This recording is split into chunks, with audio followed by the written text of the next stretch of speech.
time for a little story. So, it was a cold, yet partially sunny day in Halifax, Nova Scotia, Canada. Rachel Bishop is sitting in her mythology class, bored as always at Dalhousie University, listening to her professor, thinking about how she's going to upload her new video. The Penguins are playing so well. What is she going to talk about? There's only so many times you can talk about the power play and the 18 unanswered goals. She's just reading her hockey blogs, minding her business, taking some notes, and then it hits her. A little ping, a little notification on the cell phone, and it reads from TSN Hockey. The Pittsburgh Penguins have signed goaltender Marc-Andre Fleury to a $27.53 million extension for 4 years for $5.75 a year. And then she gets her idea, and this is what she's going to talk about. And oh my God, what an amazing story. Isn't that a great story, children?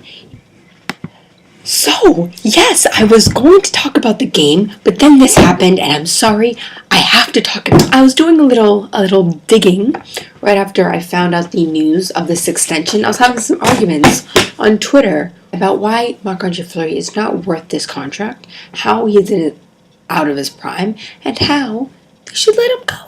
Why they should let him go. And I'm going to share that information with you today. So, first thing, Cap Geek. Salary leaders for this season. Fleury is 15th out of the top 25 goalies. So, he is actually, slightly below second half of the goalie spectrum. But a closer examination, let's look at the goalies ahead of him. So we have first is Henrik Lundqvist. His career save percentage is .920. So I think he's earned that. Then we got Tuukka Rask, who's the current active leader in career save percentage at .927, which is incredible. You got Carey Price, Pecorine, Jonathan Quick, Luongo. They're all up there. Corey Crawford, Varlamov, Howard, Smith, Miller, etc. Anyways, lots of these guys are older. Some of them younger. But the younger guys, for the most part, have earned it, and the older ones have as well. And they used to have great numbers, and now they've fallen off a cliff a little bit. Fleury makes $5.75 million. Okay, $5.75 million. And Corey Schneider makes $4.5 million. Corey Schneider is 28. Marc-Andre Fleury is almost 30. His career save percentage, 911. 911. The league average last season was about 914. That's 3% points below league average. That's pretty terrible. By comparison, James Reimer, that young whippersnapper, is 26. His career save percentage is 914. The league average, his annual salary, $2.6 million a year. $2.6 million a year. The Leafs' goaltending of Jonathan Bernier and James Reimer, arguably the best tandem in the NHL, both age 26, have a combined cap hit of $6 million. Fleury's cap hit is 5.75. John Gibson and Frederick Anderson, a young and up-and-coming goaltending tandem, one of the best in the NHL, their combined cap hit is $1.9 million. John Gibson is making $750,000 a year. This is a kid who had a shutout in his first NHL game in the playoffs. Like, no one else has ever done that before. Marc-Andre Fleury makes $5.75 million until he's 34. His best season came in 2007-2008 when he had a .920 save percentage. Okay, he's had one season in the top 10 of all goalies for save percentage since he entered the league in 2005-2006, according to HockeyReference.com. One season in the top 10. Most of the years he's been average or subpar, and he's making almost $6 million a year. $6 million a year. Why do GMs feel the need to overpay goaltenders? Have we not learned this from Cam Ward, Exhibit A? Jim Rutherford pick, Roberto Luongo, look at all the turmoil they went through to trade him. He even said, my contract sucks. And he's a way more established goalie than Marc-Andre Fleury. He's second or third amongst league leaders in save percentage with a .919. The only goalies worse than Fleury, he's 16th out of 20. The only goalies worse than Fleury, Cam Ward, Ray Emery, Steve Mason, and Andre Pavlich. Okay? And we can all agree those goalies are not good. The only goalies worse than him, even Mike Smith has a better career save percentage. Even Mike Smith. And Tiniemi, like, oh man, this team. What has Fleury earned? What has he done to earn this contract? On top of the contract, he got a limited no-trade clause, which means you can't trade him. The Leafs could have got out. They could have went and signed James Reimer. There's no goaltender market available right now, but they could have traded for him. He's 26. He's an up-and-coming goalie. He's a way better goalie. He has better numbers. He single-handedly led the Leafs to Game 7 against the Boston Bruins, led them to the playoffs, and led them to Game 7. Single-handedly. Jonathan Bernier single-handedly almost led the Leafs to the playoffs last season. And I've seen a lot of them because I live in Toronto. Fleury has never done that. Yes, he has a lot of wins. Look at who he plays behind. Yes, he's won the Stanley Cup. Again, look at who he plays behind. The year he won the Stanley Cup, his save percentage was .908. His only good year in the playoffs was also his best year in the regular season when he had a save percentage of .920. This little chart here, handy dandy chart, I went on JeffVilliers.com. You could follow him at Jeffler on Twitter. He is a great follow. He put down a little handy dandy chart of the league regular season goaltending and playoff goaltending players versus league average and how far above or below they were of the league average since 2009-2010 season. According to the chart, since 2009-2010, Fleury has had a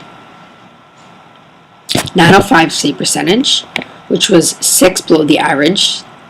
The league average that year was .911 in 2010. In 2010-2011, he was .918. So he's 5 above the league average. Okay, that's good. That's good.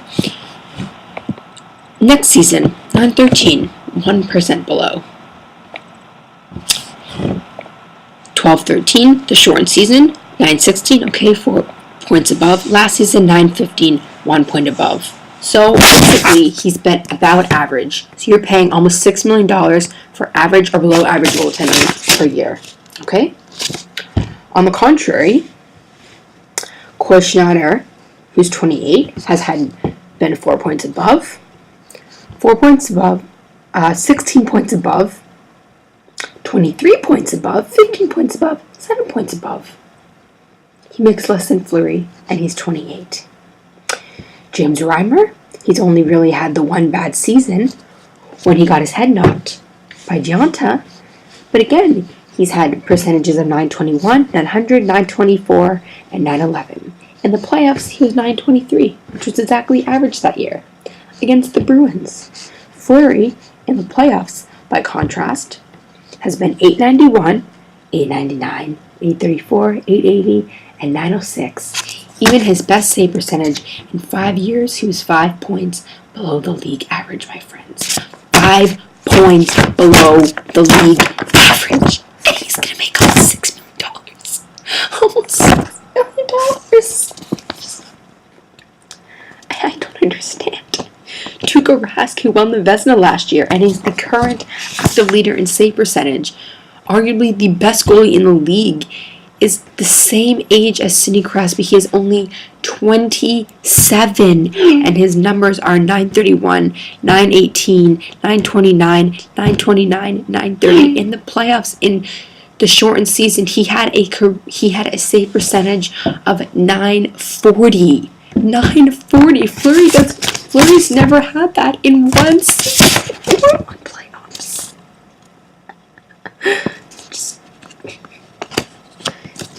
He, on this chart, has had some of the worst stats. Jeff Ryan mentions in his paragraph, Marc-Andre Fleury is pretty underwhelming in the regular season and it matches it with terrible playoff stats. I think he is actually as bad as detractors made him out to be. Granted, that still brings him to average, but the Penguins committed him expecting more than that. Once again, let me reiterate this. He's turning 30 at the end of this month. He's going to make $6 million for 4 more years. He's already proven he can't get it done in playoffs, and in regular season, he is only average. You are paying him almost $6 million to give you average goaltending, and you don't know what you're going to get in playoffs. Yes, he was decent last year, but he does not inspire confidence for me or any other Penguins fan. He still has his mental mistakes. And you're paying him based on one good month this season. One good month. He's never been nominated for a Vezina Trophy. He'll never get nominated for a Vezina Trophy. There's very few goalies in the league who can earn that contract. Henrik Lundqvist, who's making $11 million, and Tuukka Rask are probably the only two who can earn that. Pascal Rene is making $7 million. He can earn that. Jonathan Quick is making $7 million. I don't even think Jonathan Quick is worth $7 million. And I love Jonathan Quick, but for 10 years, no way. This obsession with paying goaltenders too long and for large amounts of money has got to stop. Because it's hard to maintain that, and you can't move them. You can get good goaltending for cheap. Leafs, Ducks, Tampa Bay. Look at how little Ben Bishop looks at how good he is. Corey Schneider is an excellent goaltender. Look at how cheap he is. Braden Holtby is not bad. He's pretty cheap, and he's young. You know, Ben Scrivens is a good young goalie. 28, younger. 28. He makes just under $3 million. This notion has got to stop. This is unfathomable. The fact that you would trade him, that you would sign him after you said you weren't going to sign him, not only sign him, but give him a no movement and no trade clause means he can't be traded. He can't be traded until he's 34 is unfathomable. I'm sorry. I don't get it. I don't get it. The Penguins are going to have to be really, really good from now on, because from now on, until he leaves the team, unless they have an incredible team, they aren't going to win a cup, because I don't know what I'm going to get in playoffs. And even if they do, he could choke like that. So, I guess 2009 is all we got. Anyways, I'm sorry for the rant. I just had to get that off my chest. So please like if you like this video, subscribe if you really like it, tell all your friends, comment in the comment box below, what do you think on the deal? I think it's atrocious, and I'm gonna go put a bullet through my head now. Okay.